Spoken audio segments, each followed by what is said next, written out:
সোণ আৰু হীৰা দুয়োটাই মূল্যৱান বস্তু যদি আপোনাক সোধে সোণৰ মূল্য বেছি নে হীৰাৰ মূল্য বেছি আপুনি নিশ্চয় ক'ব যে হীৰাৰ মূল্য বেছি যিটো ওপৰে ওপৰে চালে শুদ্ধ বা সত্য কথা আৰু সেই একেটা উত্তৰকে মই দিবলৈ চাওঁ কিন্তু আমি যদি আন্তৰ্জাতিক বজাৰখন চাওঁ তেতিয়া হলে হীৰাতকৈ কিন্তু সোণৰ গুৰুত্ব বেছি যদি ভৱিষ্যতে প্ৰয়োজন হয় আপুনি হীৰাৰ যদি এটা অলংকাৰ বিক্ৰী কৰিবলৈ যায় হীৰা খটোৱা কোনোবা এটা অলংকাৰ তাৰ যিটো মূল্য পাব সেই মূল্য কিন্তু সোণতকৈ বেছি হ'ব নোৱাৰে অৰ্থাৎ পুৰণি হলে আগতে কিনি ৰখা সোণৰ মূল্য যেনেকৈ বাঢ়ি বাঢ়ি গৈ থাকে ঠিক তেনেকৈ কিন্তু হীৰাৰ মূল্য বাঢ়ি নাযায় হ'ব পাৰে হীৰা মানুহৰ ষ্টেটাছ সিম্বল হ'ব পিন্ধিব পাৰে হীৰা বহুত নামি দামী মানুহে কিন্তু সোণৰ যিটো মূল্য সেই মূল্যক হীৰাই কিন্তু কেতিয়াও ঢুকি পাব নোৱাৰে আজিৰ তাৰিখত আপুনি পিন্ধি থকা হীৰা খটোৱা সেই আঙঠিটোৰ দাম আৰু 10 বছৰৰ পিছত যদি আপুনি বজাৰত বিক্ৰী কৰিবলৈ যায় সেই আপুনি কিনা মূল্য হয়তো ঘূৰাই নাপাবও পাৰে অৰ্থাৎ দোকানৰ পৰা কিনোতে আপুনি যিমান মূল্য দি হীৰাৰ এটা অলংকাৰ ক্ৰয় কৰিছে হীৰা খটোৱা এটা অলংকাৰ ক্ৰয় কৰিছে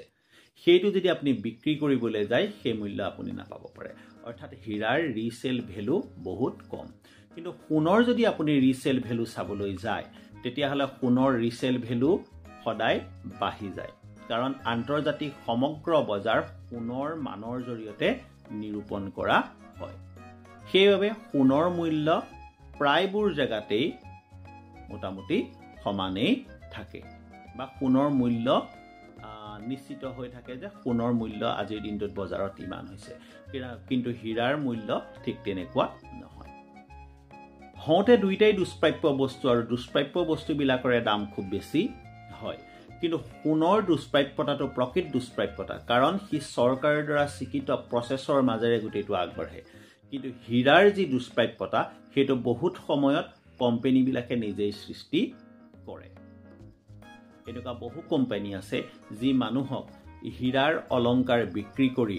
নিজৰ বিৰাট ডাঙৰ ব্যৱসায়িক সাম্ৰাজ্য তেওঁলোকে গঢ়ি তুলিছে কিন্তু সোণৰ যি মূল্য সেই সোণৰ মূল্যৰ ওচৰ কিন্তু সেই কোম্পানীবোৰ চাপিব পৰা নাই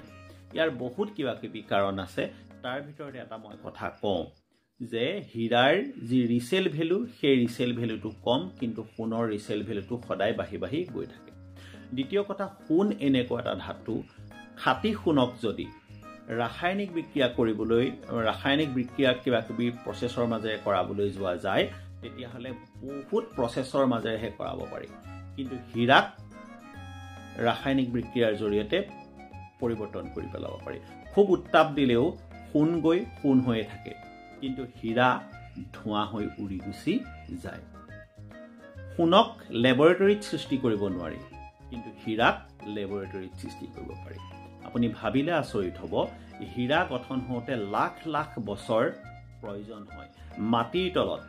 প্ৰেছাৰ আৰু উত্তাপ পোৱাৰ লগে লগে হীৰাৰ সৃষ্টি হয় হীৰা জাষ্ট এটা পাথৰ কিন্তু সোণ এক